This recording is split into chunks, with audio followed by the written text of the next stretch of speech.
Hi, Jude tipsy എന്ന എൻ്റെ ചാനലിലേക്ക് സ്വാഗതം. ആദ്യമായിട്ടാണ് എൻ്റെ വീഡിയോ കാണുന്നതെങ്കിൽ എൻ്റെ ചാനൽ ഒന്ന് സബ്സ്ക്രൈബ് ചെയ്യണേ, ലൈക്ക് അടിക്കണം. അപ്പോൾ നമുക്ക് ഈ 2 വീലറിൻ്റെ 3 വീലറിൻ്റെ 4 വീലറിൻ്റെ ഒക്കെ അടവ് നമുക്ക് ഓൺലൈൻ പേയ്മെന്റ് ചെയ്യാൻ ഇല്ലാത്തവരായിരിക്കും. അപ്പോൾ നമുക്കത് എങ്ങനെ സിമ്പിളായിട്ട് ചെയ്യാമെന്നുള്ളൊരു വീഡിയോ ആണ്. അപ്പോൾ കാണിച്ചു തരാം. ഫസ്റ്റ് നമ്മൾ ഗൂഗിൾ പേ ഓപ്പൺ ചെയ്യുക. ഓപ്പൺ ചെയ്തതിന് ശേഷം പേ ബിൽസിൽ എടുത്തു കഴിഞ്ഞിട്ടുണ്ടെങ്കിൽ വ്യൂ ഓളിൽ ലോൺ EMI കിടക്കുന്നുണ്ടാവും. അല്ലാന്നാണ് വെച്ചെങ്കിൽ ഗൂഗിൾ പേ ഓപ്പൺ ചെയ്ത ഉടനെ ഇവിടെ സെർച്ച് ചെയ്ത് കൊടുത്താൽ മതി. ലോണ് EMI എന്നുള്ള ഓപ്ഷൻ വരും. അപ്പോൾ അതിൽ നമ്മൾ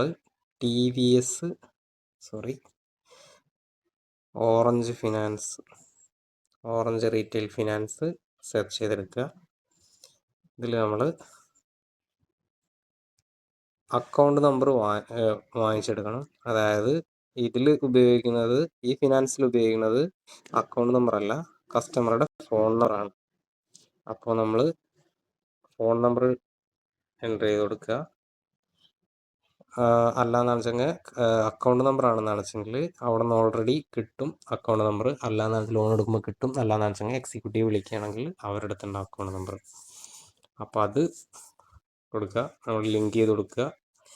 ലിങ്ക് ചെയ്തെടുത്തതിന് ശേഷം നമ്മുടെ EMI എമൗണ്ട് വന്നിട്ടുണ്ട് 3100 സംതിങ് ആണ് വരുന്നത്. ആ പേ കൊടുത്തു കഴിഞ്ഞിട്ടുണ്ടെങ്കിൽ നമുക്ക് പേ കൊടുത്തിട്ട് ബില്ല് കിട്ടും. അതിൽ അതിൻ്റെ റെസീപ്റ്റ് കിട്ടും പേ ചെയ്തിട്ടുണ്ടെങ്കിൽ. ഇത്രയേ ഉള്ളൂ അക്കൗണ്ട് EMI അടയ്ക്കാനുള്ളത്.